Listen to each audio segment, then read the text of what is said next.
This is CGTN, China Global Television Network.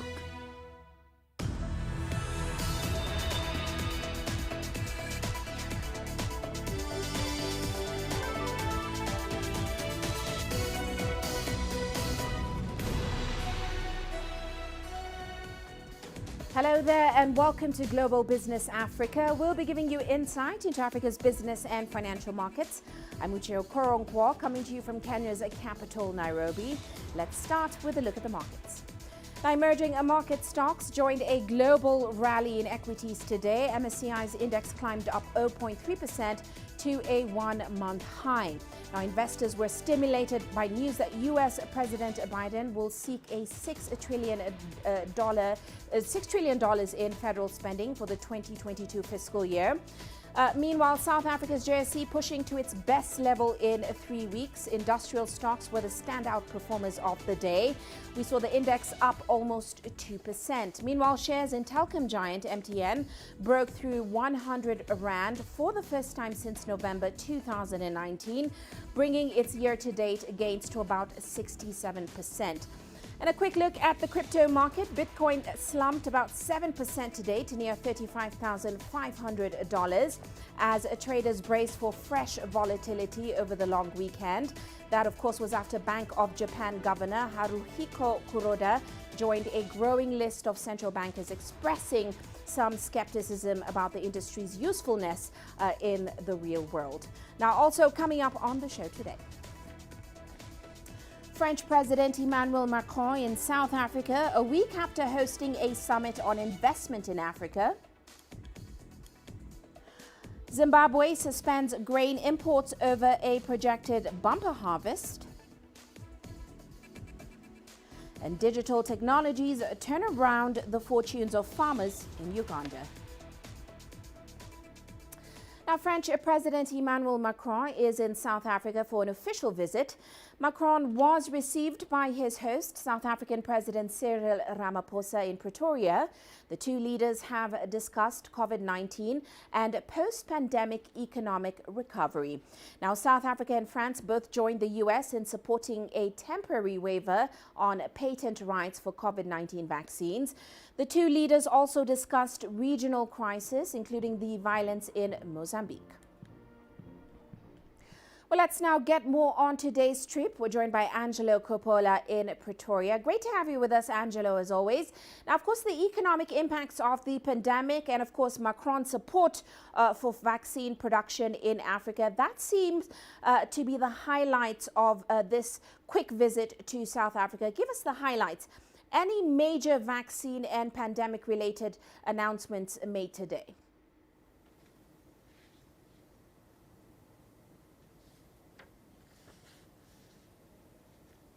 Well, Macron very quickly made very clear that he was in favor of lifting those hurdles that he called the fact that there is no production of vaccines in Africa. And in fact, he said that what's most important is that more vaccines are produced to get to as many people as quickly as possible. So that's a good sign, it's a good start. We understand that he's also confirmed that France would be sharing doses with poorer countries, and he also announced that some 30 million doses would be made available and donated to those poorer countries by the end of 2021. He's also said that more vaccines need to be produced in the existing plants where they're currently being produced. In South Africa, France has also identified certain partners that they're going to tie up with. It has an arrangement with BioVac, the government organization here, and we understand that a deal will be announced or has been announced with Aspen. You'll know that Aspen will produce the J&J vaccine in South Africa for Johnson & Johnson. Aspen has an office and operations in France as well. So that deal we're waiting for more details on. And then in other news on drawing rights, and this is quite a big issue, especially with the pandemic. And it follows on the summit that happened in Paris about 10 days ago, where there were discussions around the financing of African economies. And it seems that there's a big imbalance between the drawing rights for African countries versus those for the developed world. Well, in a light-hearted moment, the South African president put Macron on the spot in front of the world's media by saying he wants to negotiate a higher percentage, up to 25% of total drawing rights, or the equivalent of $162 billion. Currently, that drawing rights sits at $100 billion, so he's looking for another $62 billion. And to his credit, of course, Macron very quickly, lightheartedly responded to Ramaphosa by saying that was well done. So they're probably negotiating over dinner right now, Uche. Now, of course, Macron seems to have allied with a lot of African leaders in pushing for issues such as increasing the special drawing rights, of course, debt relief. So far, just 1% of South Africa's population have been vaccinated. And we know South Africa, they've been quite a big voice in the push for intellectual property protection for COVID-19 vaccines to be waived going forward. Macron seems to be on board with that. Give us a sense of what the latest is on South Africa's push to get that moved forward.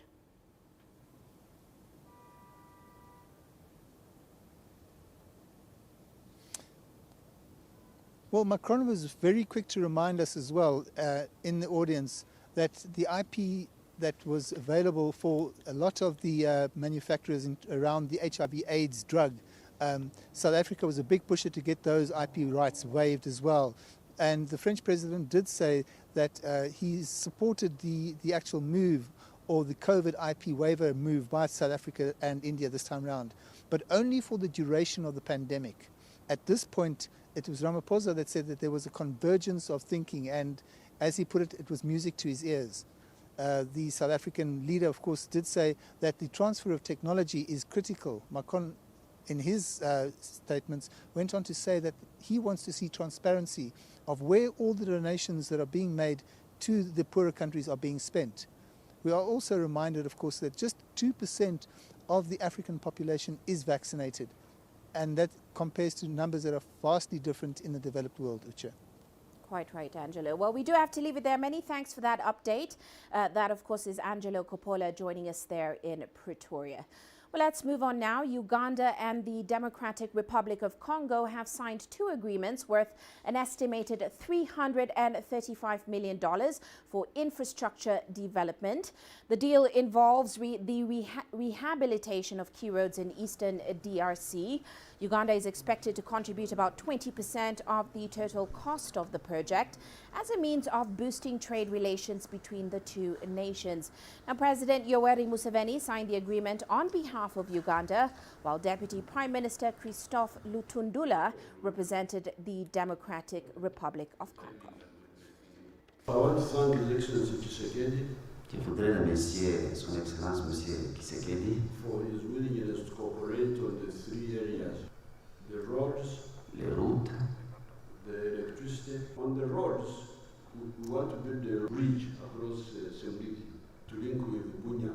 que vous allez donner. His President Tshisekedi believes that in those 3 areas of cooperation that you are going to give will really respond to the need of our people, will get benefit from your leadership. It's now for us to be ready to follow you and to accompany you in this project. Well, let's now find out more about these agreements. We're joined by Chris Ochamringa in Kinshasa. Great to have you as always, Chris. Now, of course, these agreements, they'll range from security to road and electricity infrastructure. But besides bolstering cross-border trade, of course, they are expected to help develop and stabilize the eastern part of DRC that, of course, is struggling with pockets of instability. Give us some insight into the specific projects that will come out of this deal and, of course, the timelines on the table.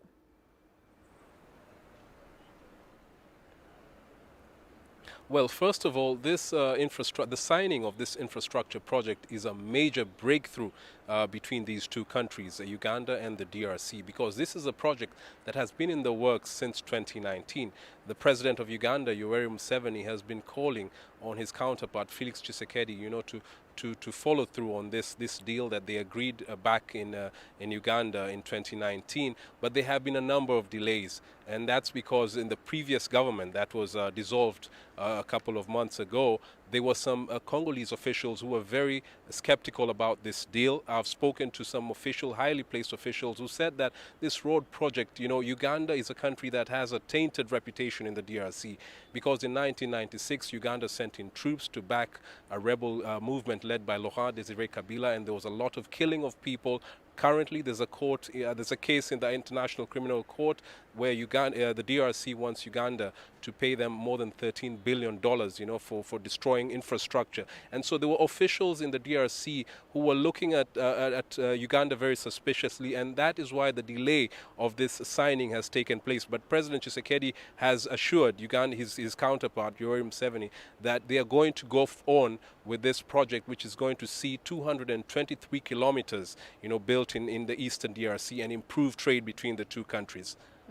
Well, let's talk a little bit about the financing of this deal. Uganda says, as we mentioned, that it will contribute about 20% of the total cost of the project. That's just over $300 million. Talk to us about the plans to finance these projects. Well, so the former Minister of Works, Roads and Transport in Uganda, General Katumba Wamala, told Ugandans that the government is going to fund this project. They're going to contribute $65 million, which is 20%, like you mentioned, and the rest of the money is supposed to come from a loan extended by an Indian bank. The loan is going to be given to the Ugandan government, and the Ugandan government will pay back the loan after some period of time. That is how it's going to work. We haven't got all the finer details of this and the timelines, but just the signing ceremony alone is a very good sign that the two leaders are very committed to ensure that these road projects work, because the eastern part of the DRC has a lot of rebels. The UN says there are more than 120, and so trade between the two countries has been affected. Uganda has been exporting goods worth about $500 million over the past 2 years. That is the figure that the Ugandan government said. And they said that if they work on this road, then they will be making more money. Now, the background about this whole project is it was sparked by the rift between Rwanda and Uganda. The president of Rwanda shut the border of Uganda and Rwanda because they disagreed about how things should be done in the region. And so Uganda decided to look to its next door neighbor, the DRC. And so that is why they're pushing so hard to have this project work, so that they can recoup the money that they have lost that they used to get from Rwanda. I want to shift focus just slightly. We know, of course, this part of this project is meant to construct major roads connecting key towns in the DRC, such as Goma. Now, for our audience, Goma is the capital of the North Kivu province in DRC, an estimated population of 1 million people, where a volcano erupted this weekend, causing thousands to flee their homes. So, Chris, give us an update. What is the latest on that situation?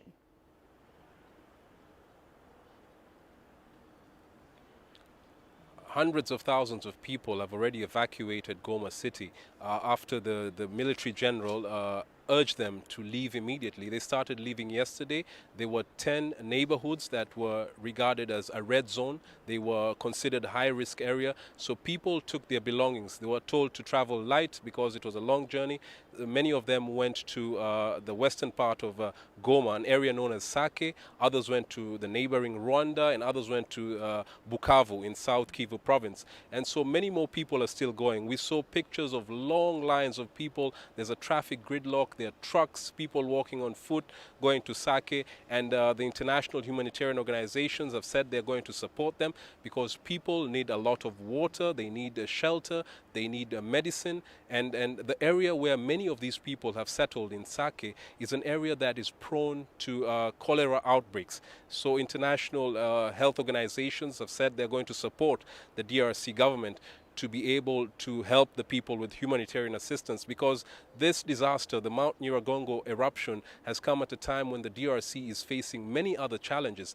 They have been dealing with health emergencies. They just finished Ebola. They declared Ebola over just a couple of weeks ago. And then there's also measles, there's monkeypox, there's a hunger crisis in the central part of the DRC. So there are very many challenges that the country is facing, and they need all the support that they can get from the international community and other well-wishers.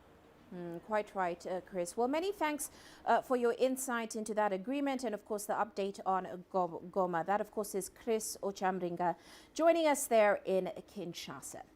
Well, let's move on now. Transsion, Tecno and Infinix may not be global household names, but here in Africa, they are leaders in the smartphone market. That is according to a recent study by global research firm International Data Corporation. Now, cheap prices and high-end options have made them particularly popular in the capital of the Democratic Republic of Congo. Here's Chris Okoronkwo again reporting. A typical shop window display in Kinshasa. Phone dealers here sell a wide range of Chinese smartphones to the city's 12 million residents. Many of these Chinese brands have become household names. Right now, phone brands like Tecno are selling more than other brands in Kinshasa, especially their Spark series. The reason they sell so fast is because they have long-lasting batteries and good cameras. You know, we Congolese love good quality products. According to global research firm International Data Corporation, Chinese phones like Tecno, Infinix and Itel have become the top-selling smartphones in Africa.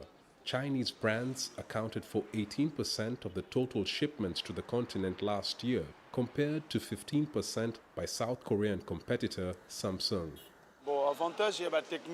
One of the advantages of Tecno phones is its long battery life. They are really good. Some, like the Spark series, can go for days without blacking out.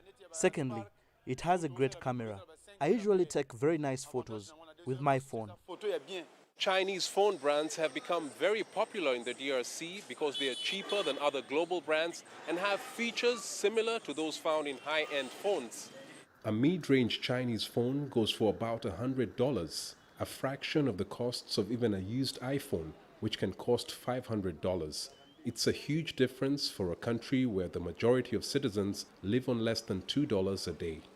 La Chine est extrêmement avancée sur le plan technologique. China is very advanced in technology. Some of its popular brands like Huawei are competing with the best smartphones in the world. Chinese manufacturers realized that they had to make good phones that are affordable to ordinary people in order to capture the wide market in Africa. Au niveau des aspects technologiques, comme j'ai dit au départ, not only are the phones sold in Africa, but important raw materials are mined here as well, like cobalt, a key component in rechargeable batteries. The DRC is home to more than half of the world's cobalt, much of it sourced from the Katanga region in the south. But the country doesn't have any phone manufacturing companies due to decades of political instability and conflict. And so Congolese citizens have to rely on industrialized countries like China to produce its smartphones and other electronic devices. Chris Okoronkwo, CGTN, Kinshasa, Democratic Republic of Congo.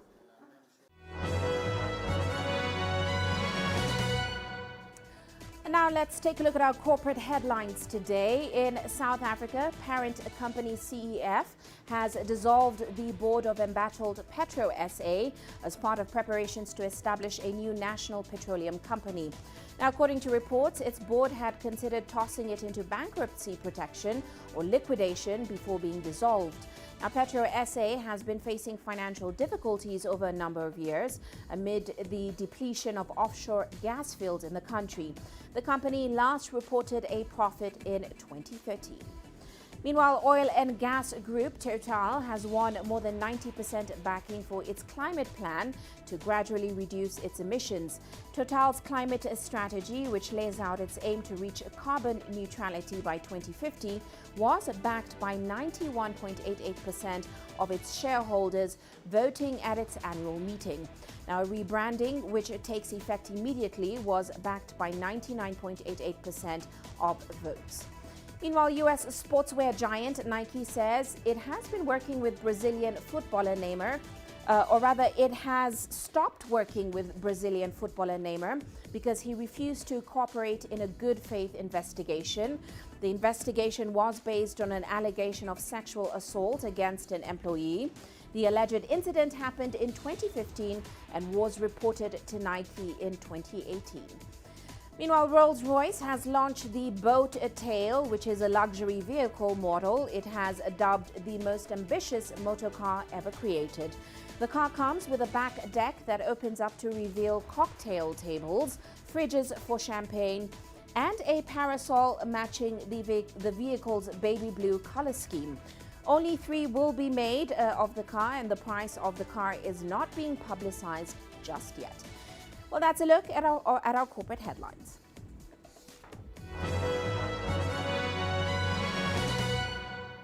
Well, let's head into a short break now, still coming up on the show.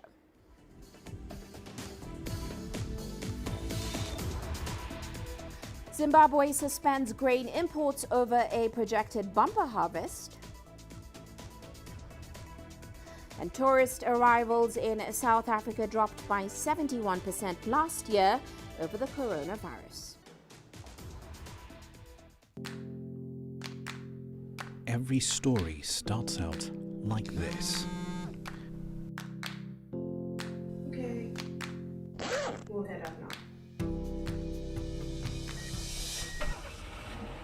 But beyond the rush of the numbers, there's always a more fundamental question. What happened? Who has been affected? When market-moving decisions are made, who's responsible and why? Let's get some reaction on ground. Joining us in Johannesburg is Sutra Nairobi. Hello, Nairobi. This is how all stories begin. See how they end. Only on Global Business. Africa is the nexus of enterprise, and Global Business will tell you why it matters. From the mega investment projects to multi-billion-dollar mergers and acquisitions. Africa today collects, just in terms of revenues from taxes alone, $545 billion a year. If you take 10% of that and you devote it to the energy sector, problem solved. All this on Global Business, weekdays at this time on CGTN.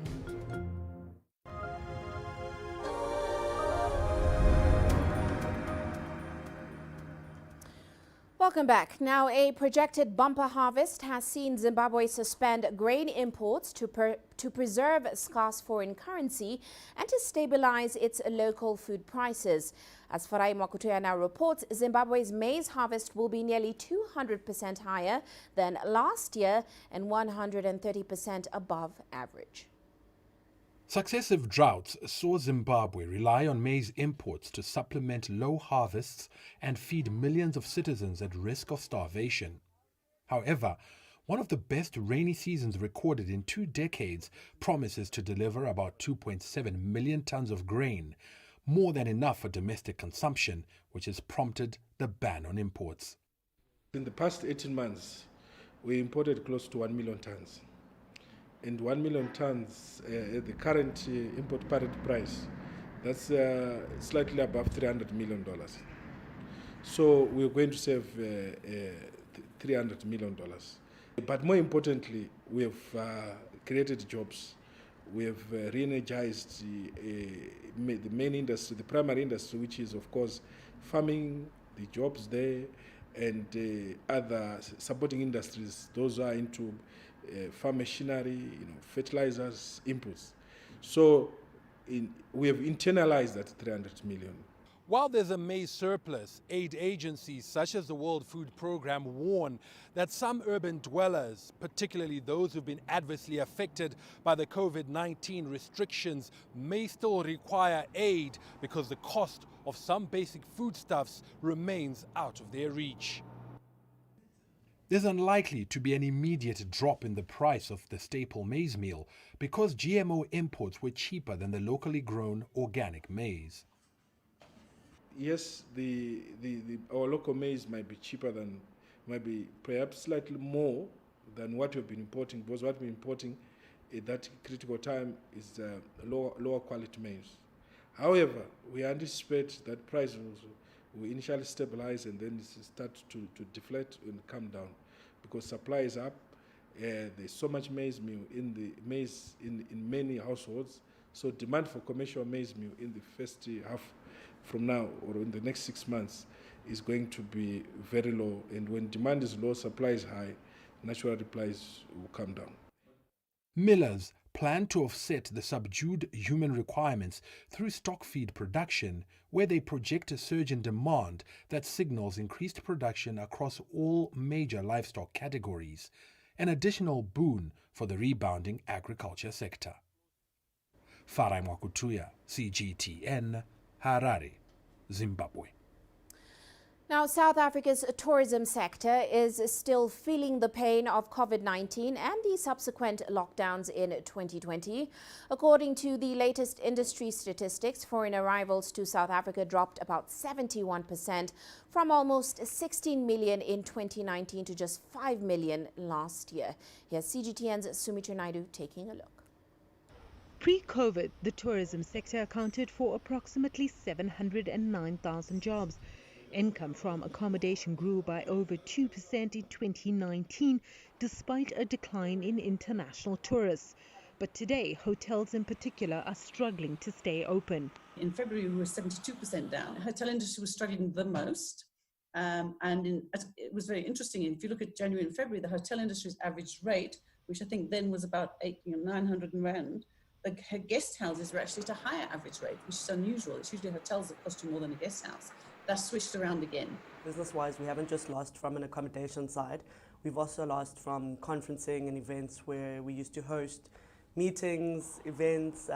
We don't really do that anymore. People have learned to have their virtual meetings, their Skyping and Zooming. According to Stats SA, income from accommodation decreased by 66.8% year-on-year in November 2020.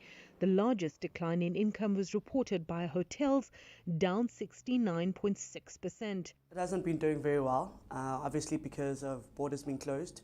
Most of our clientele is international, so we've lost a lot of business. A lot of hotels around Sandton have actually closed as well since the start of lockdown. Most of them haven't opened. So we've been very lucky that we've stayed open right through, but our business has dropped a lot, and we're catering mostly now for domestic travel compared to our international travel that we used to. Hotels have had to scale back on pricing just to lure guests in. We've dropped our rates drastically to obviously accommodate our domestic travelers, and also just to keep revenue coming in so that the cellar room didn't have it standing empty. We've probably dropped our prices by 50%. But now we are all targeting the same clientele and we are all dropping our prices, as it were. So you will find a hotel that was 3 times the amount is now at the same level as you. You find that clients have much more variety to choose from, which much bigger and better hotels, where they can spend the same money as they would spend in your guest house. With the third wave hitting some provinces in the country, calls are growing for lockdown measures. Sadly, the tourism industry may be in for more pain before it gets better. Sumitra Naidu, CGTN, Johannesburg, South Africa. Meanwhile, Uganda's tourism sector has started picking up after revenues plunged by 73% last year, of course, due to the coronavirus pandemic. Tour operators in Uganda say many of the visitors are coming from the UK and US. From Kampala, here's CGTN's Isabel Nakiria with more on that report. Visitor numbers in Uganda are going up. Tour operators are seeing a rise in bookings, especially from Europe and the United States after the sector shut down last year due to COVID-19. Of course, there are inquiries coming in. And at the end of the day, when inquiries come in, you're optimistic that definitely out of 10, you're likely to get 5 or 4, which is not bad. Now, when you roll back, that changes the picture of how previous months have been. There are signs that Uganda's tourism industry could go back to its former glory before COVID-19. Tourism was one of Uganda's top revenue earners, bringing in $1.6 billion annually. Two operators say the task now is to improve their marketing strategies to attract more visitors. Foreign tourists' booking grew between August 2020 and March 2021. The national parks that had completely shut their doors saw visitor numbers double, according to a survey by the Ministry of Tourism. Weekly flights within or to and out of Uganda increased fourfold by the end of March 2021, rising from a weekly average of 3 flights in 2020 to a weekly average of 11 flights in 2021. This means that 73% of the flights that fly our routes have resumed business. The country is now bracing for an influx of tourists as European countries reopen after months of lockdown. The UK, which is one of Uganda's top tourist markets, has placed Uganda on its list of safer countries, while its neighbors fall on the red list. But concern is rising after infections shot up in Uganda. Tour operators fear this could reverse the gains made. It worries me sometimes because I look at the work done in the previous month, let's say January, February and March, and now this new wave and how we are supposed to handle it. Uganda is going through a new wave of COVID-19 infections and hospitals are filling up, creating anxiety of a possible lockdown. And with just slightly over 500,000 people vaccinated, the hope is that the new infections are contained to allow the economy to open up fully and tourism to thrive again. Isabel Nakiria, CGTN Kampala, Uganda. You're watching Global Business Africa. We're going to take a short break now, but still coming up on the show.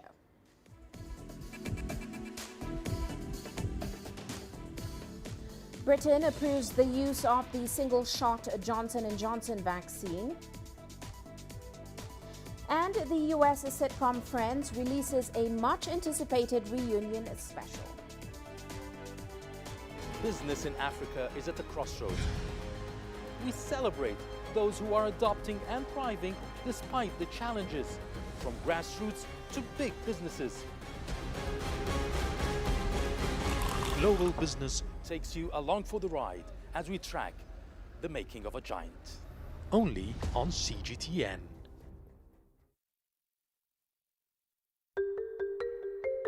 How will your world change today? What happens here? What happens there? Or what you make happen for yourself?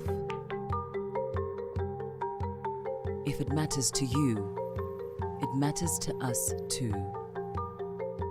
Your stories are the stories that need to be told. Africa Live. Find your voice.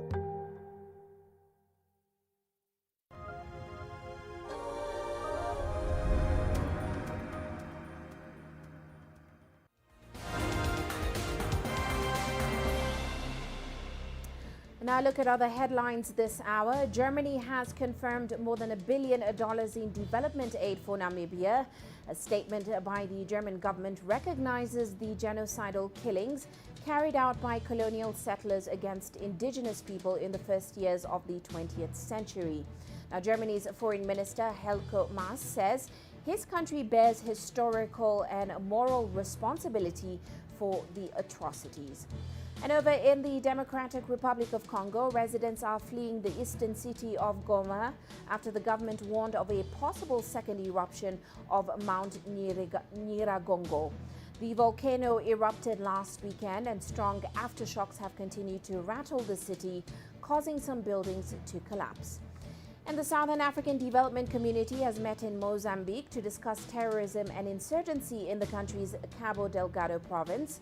The extraordinary double Troika meeting follows a SADC technical team visit at the end of April to assess the situation. And Friday marked World Hunger Day. Each year, the world celebrates the achievements and sustainable solutions to end hunger. Well, this year, however, more people are at risk of experiencing chronic hunger than ever before, in large part due to COVID-19. Since the beginning of the pandemic, an estimated 119 to 124 million people have been pushed into poverty. And that's a recap of today's top headlines.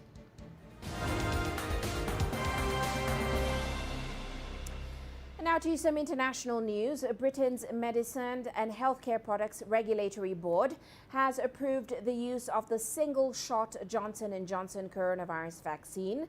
This, of course, makes it the fourth COVID-19 shot available for use in the country. However, the regulator cut its order for the shot amid issues with the company's supply chain and reports of rare blood clots. It attributes the decision to cut its order to 20 million doses to the unprecedented scale and pace of the COVID-19 vaccine rollout. Now, the country has vaccinated 2/3 of its population, but after months of falling cases, infections have started to rise due to the emergence of the Indian variant, which has put in doubt plans for a full reopening of the country on June 21st. Meanwhile, a panel of greenhouse gas experts have met online to discuss areas where China, Europe and the US can work together to tackle climate change. Here's CGTN's Tony Waterman with the details. The EU, US and China may have stark differences over things like trade, politics and security, but if there's one thing they can all see eye to eye on, it's the need to tackle climate change. And as some of the world's top emitters of greenhouse gases, experts gathered for a virtual conference on Thursday said cooperation is crucial if there's any hope of keeping the global temperature rise well below 2 degrees Celsius as laid out in the Paris Agreement. If we can all agree that by mid-century, if all the parties can agree on the carbon neutrality, I think that would be a major achievement. Each has already set ambitious climate goals. The EU to be completely climate neutral by 2050. China carbon neutral by 2060, with emissions peaking by the end of this decade. While the US is aiming to have its emissions by 2030. Those goals, without the policies to achieve them, aren't worth a great deal in terms of what the atmosphere sees. And really, that's where the conversation needs to move next. How do you get there? Investment, and lots of it, appears to be the answer. And with trillions being spent to claw economies back from the COVID pandemic, the timing couldn't be better. China is already slowly phasing out coal, not just with windmills and solar panels, but a complete overhaul to its electricity grid, which is the largest in the world. Europe, too, is plowing billions into green investments. Is not just about polar bears and low-lying islands, etc., but it is really about the population of the countries that we're speaking about that will be threatened by the impact of climate change, be there on health, be there economic. November's COP26 summit in Glasgow, Scotland could be the perfect opportunity for the EU, US and China to show a united front, setting the global standard not just for ambitious climate goals, but also clear, coordinated strategies on how to achieve them. Because to really tackle climate change, every nation will need to be on board. Tony Waterman, CGTN, Brussels. Meanwhile, the U.S. state of California is preparing for a full reopening in June, and the entertainment industry is ready to get back to business after taking a beating during the pandemic. Our correspondent, Edis Janssen, seeks answers. Theater closures throughout the pandemic forced major studios and production companies to shift towards online streaming platforms. Some of them a little bit better prepared for it than others.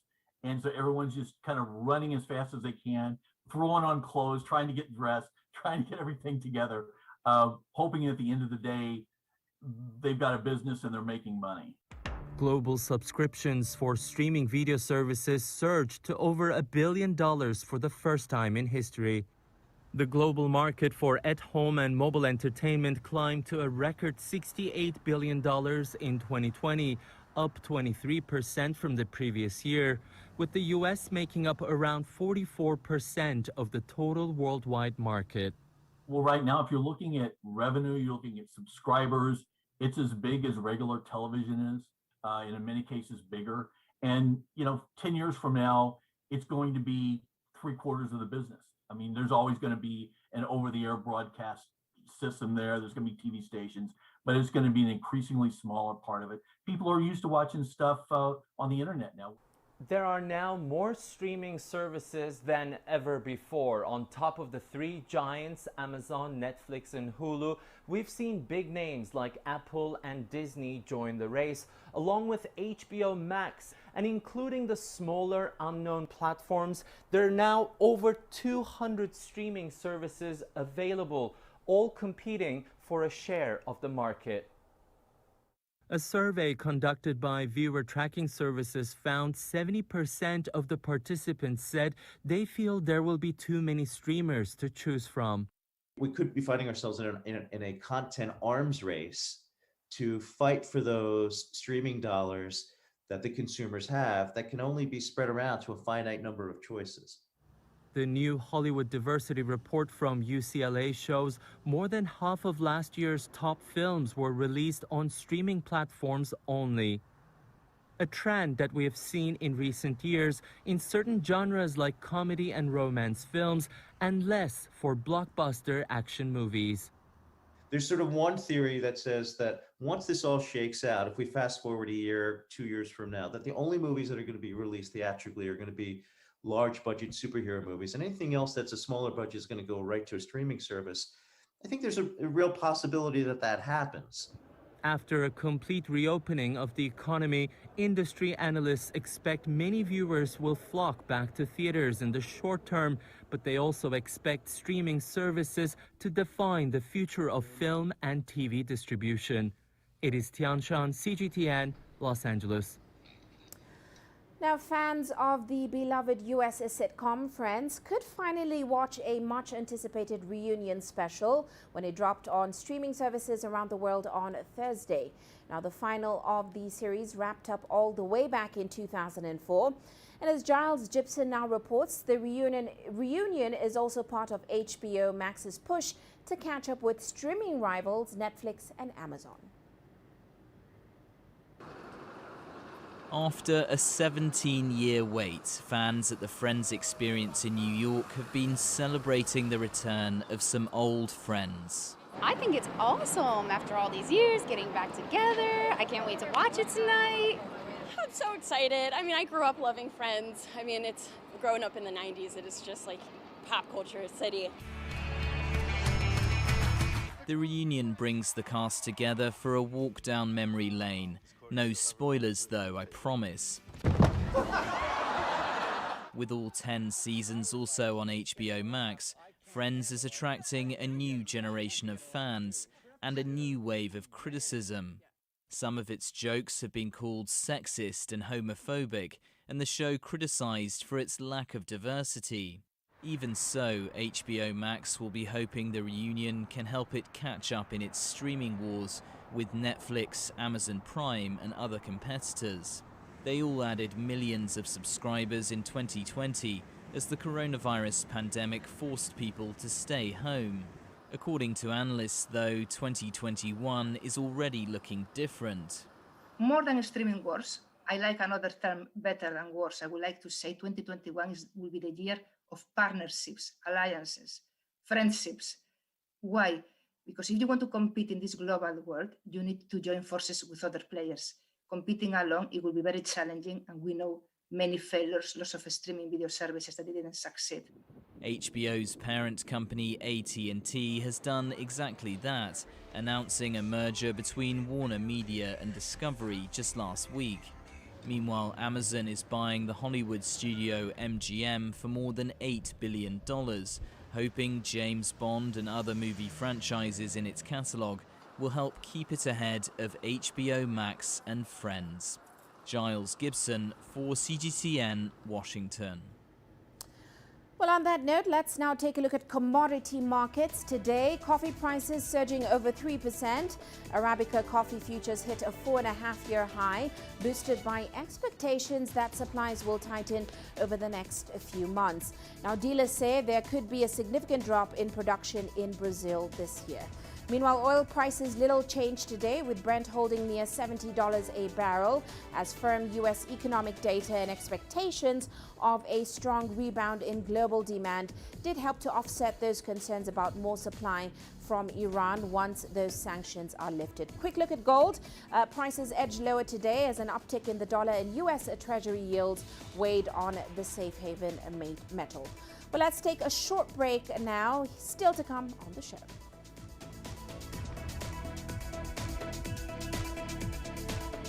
Farmers' fortunes in Uganda increase as they turn to digital technologies. Images may appear to be identical, but looks can be deceiving. The difference is not always obvious. It has to be discovered. There are always different sides to a story. We put the focus on the details. To see more, to understand better. CGTN. See the difference. You don't find the stories of North Africa by sitting on the sidelines.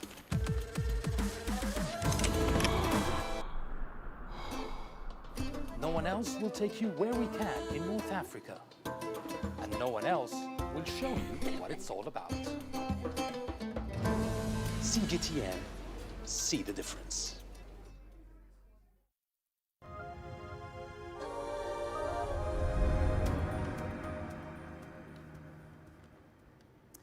Now, Ethiopia's government recently awarded a second telecom license to a group of international telecom companies that included Kenya's Safaricom and Vodacom of South Africa. Now, the multi-million-dollar deal is expected to give the global consortium of telecom operators a piece of Ethiopia's lucrative telecom market, as well as create more than 1 million jobs in the first few years of operation. Here's CGTN's Girum Chala, who sat down with Ethiopia's State Minister of Finance, Eyob Tekalain, who hopes the consortium led by Safaricom will take Ethiopia's telecom sector to the next level. When we started this reform, we looked at the telecom industry as a whole, and we said, what kind of industry do we need for a country like Ethiopia that is undergoing massive transformation, as you know? So we said we need to create a world-class telecom industry, and for that competition is important. We also need a partner for the incumbent Ethio Telecom that has 125 years of history.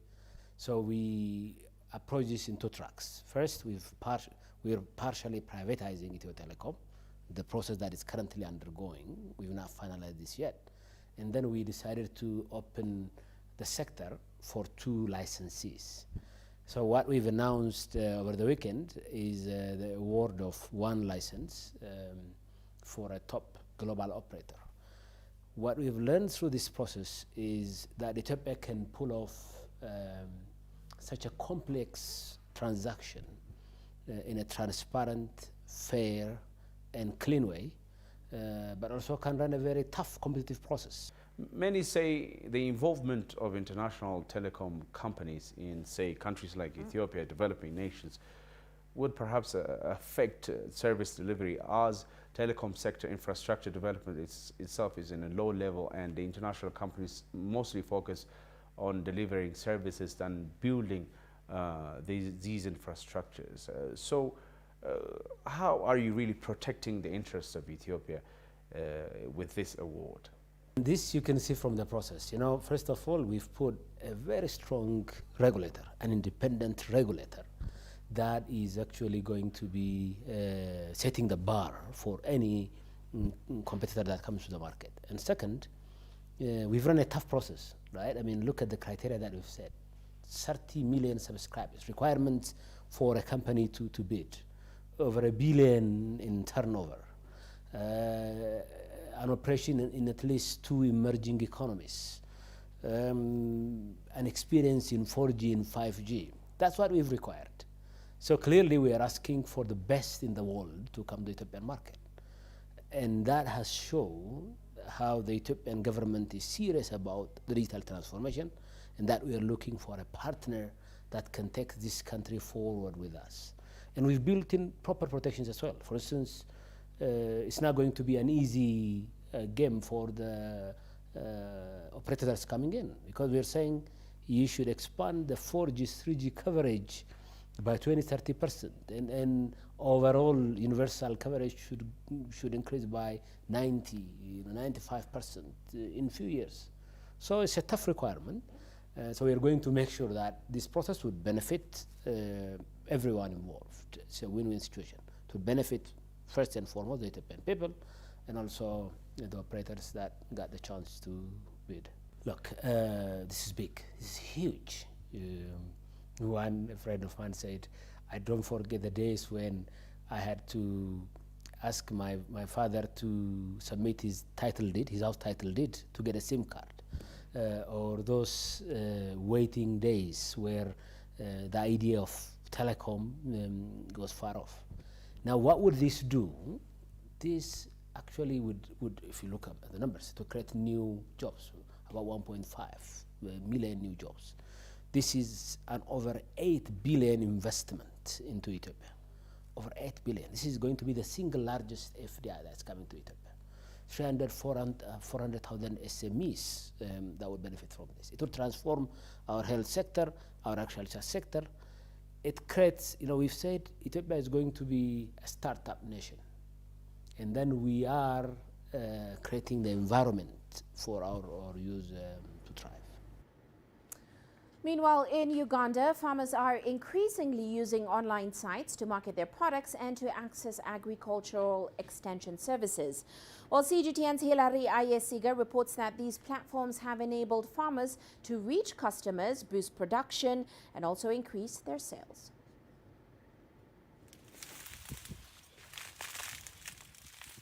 Thomas Musoke is a farmer in central Uganda.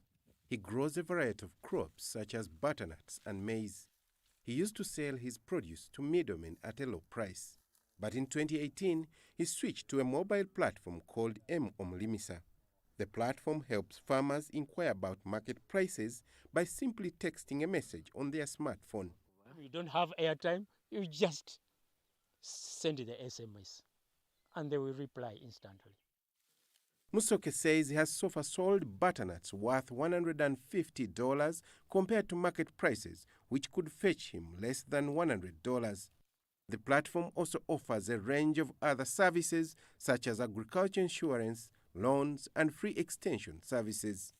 Using the Omlimisa digital platform, Musoke can now access agriculture information on how to keep his crops healthy. He says the service has already helped him fight off pests and diseases. When they were about 1.5 months, they started rotting. Then I wondered why, because I had put there fruit fly traps, but they were rotting. Then I contacted the platform. They replied. The Omlimisa digital platform was started 2 years ago and now has over 7,000 subscribers. We first of all provide market information in terms of the prices. For example, how much is a kilo of maize in Kisenyi, in Owino, in Kalere. We provide that information free of charge. The app has been a game changer for those with smartphones, but there are still limitations of internet connectivity. We are only talking about 2.5 million people using social media, having access. So the infrastructure is still so limited to actually grow the opportunities that come with the technology. Food rights campaigners are now urging the local government to invest heavily in the digital infrastructure. The government has begun rolling out the internet infrastructure across the country and also provides free wireless internet in some areas. Hopefully, this intervention could help farmers like Musoke boost their production and sales. Hilary Ayesiga, CGTN, Mukono, Central Uganda. Now, plastic waste is an environmental problem experienced around the world. Used plastic shopping bags are some of the main culprits that pollute oceans and create untold environmental damage to a variety of ecosystems. Now, Ugandan entrepreneur is now seeking to solve her country's waste problem in a fashionable way. Here's CGTN's Terry Wangari with the story. Ugandan entrepreneur Faith Aweko has figured out a way to solve Kampala's menacing waste problem. The East African nation's capital churns out 1,000 tons of garbage every day. Aweko, who grew up in one of the slums in Uganda, saw this as a business opportunity. When it rains, we'd think of throwing the waste that we have in the trenches, and this caused flooding. And most times in the night, either we spend the whole night draining water out of our houses, or like in the morning, it was hard to go to school because walking in the floods, having a wet uniform and wet books wasn't really a good experience. So I had to miss school many times. Aweko and her employees turn plastic waste from sites like the well-known Katezi landfill site into fashionable bags. Her company, Reform Africa, used discarded plastic bags that litter the low-income area she lived in. I like to call myself a wastepreneur because I deal in waste, and this is something that most people don't want to associate with waste, plastics, dump sites, garbage, and yet this is something that is providing employment to women who are collecting the waste, to women who are sorting, to women who are washing, and also women who are processing and making the beautiful bags that Reform Africa is making. Aweko's bags sell for between $16 and $25. She has deals with several local shops and markets heavily using social media platforms to land more clients in the West. Part of her vision for the Reform Africa project is to encourage more Ugandans to recycle and help people learn new income-generating skills. I'm very happy with this job because it has transformed my life very much. It has created a living for me, my child, and I'm also able to assist my spouse when he's struggling. This job has really helped me. The other thing is I like it that we empty communities of these polythene bags, which saves the environment. Aweko not only hopes to make a mark with her brand, but that her bags will also help spark conversations about environmental awareness, recycling, and waste management. Terry Wangari, CGTN. And before we leave you today, a quick look at Africa's currencies. South Africa's rand faltering today after a 6-day winning streak. It slipped by 0.6% as traders awaited likely higher U.S. inflation data later in the day. But of course, the rand still remains the best performing currency against the dollar so far in 2021. It has advanced nearly 7%. Meanwhile, Nigeria's naira weakening further on the parallel market. That's after the central bank devalued the official exchange rate by 7.6% early this week. The local unit sold at around 495 naira per dollar on the street, hovering around 411 naira per dollar on the investors and exporters window. Well, that's it for this edition of Global Business Africa. Remember, you can send your feedback to the contacts on your screen. You can also follow us on our various digital media platforms. From me, Uche Okoronkwo, and the rest of the team, thanks for watching.